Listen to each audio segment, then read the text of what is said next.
hello. So good morning all. Myself Kavya. Welcome you all to Vipras Vidya. അപ്പോൾ നമ്മൾ ഇന്ന് deal ചെയ്യാനായിട്ട് പോകുന്നത് 3 laws of proportion ആണ്.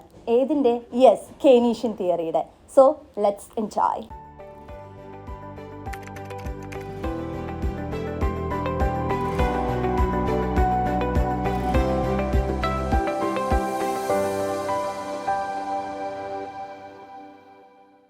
Keynesian psychological theory of consumption.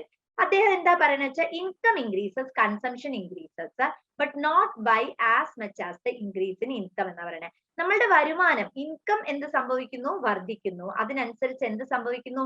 കൺസംഷനിലും വർധനവ് വരുന്നു, but not equal to increase in income എന്നാ പറയുന്നത്. എന്റെ വരുമാനം കൂടുന്നു, പക്ഷെ ആ വരുമാനത്തിന് അനുസരിച്ച് ഞാൻ എന്ത് ചെയ്യുന്നില്ല? കൺസംഷൻ ചെയ്യുന്നില്ല.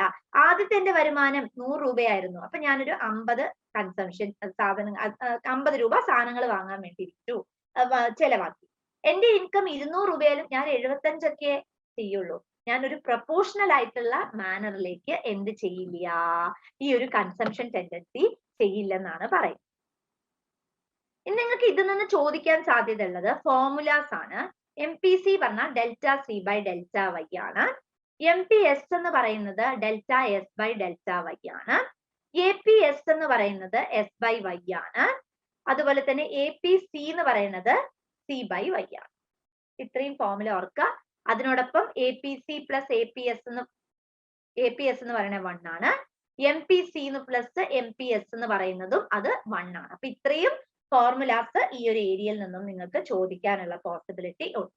ഇനി ഇവിടെ എന്താ വെച്ചിട്ടുണ്ടെങ്കിൽ നമുക്ക് ഇവിടെ അസംഷൻസ് ഉണ്ട്, അല്ലെ പ്രപ്പോസിഷൻസ് ഉണ്ട്. When income increases consumption also increases but less എന്ന് പറയുന്നത്. നമ്മളുടെ ഇൻകം കൂടുന്നതിനനുസരിച്ച് നമ്മളുടെ കൺസംഷൻ കൂടുന്നു, പക്ഷെ എന്താണ് സംഭവിക്കുന്നത്? അവിടെ കൂടുന്നതിന്റെ അളവ്, നമ്മളുടെ കൺസംഷൻ കൂടുന്നതിന്റെ അളവ് എന്ന് പറയുന്നത് എപ്പോഴും എന്തായിട്ടാണ് നമ്മൾ പറയുന്നത്? ഒരു റെഡ്യൂസ്ഡ് പാറ്റേണിലാണ് സംഭവിക്കുക എന്നുള്ളതാണ് പറയുന്നത്. അടുത്ത എന്താ വെച്ചാൽ increase in income will provide in to same proportion. നമ്മളുടെ ഇൻകം കൂടുന്ന സമയത്ത് നമ്മൾ എന്ത് ചെയ്യും?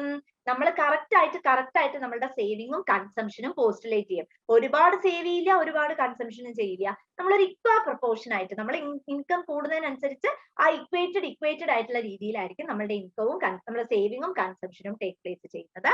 അതുപോലെ തന്നെ നമ്മളുടെ ഇൻകം വർദ്ധിക്കുന്ന സമയത്ത് നമുക്ക് എന്തിനുള്ള പോസിബിലിറ്റി ഉണ്ടാവും?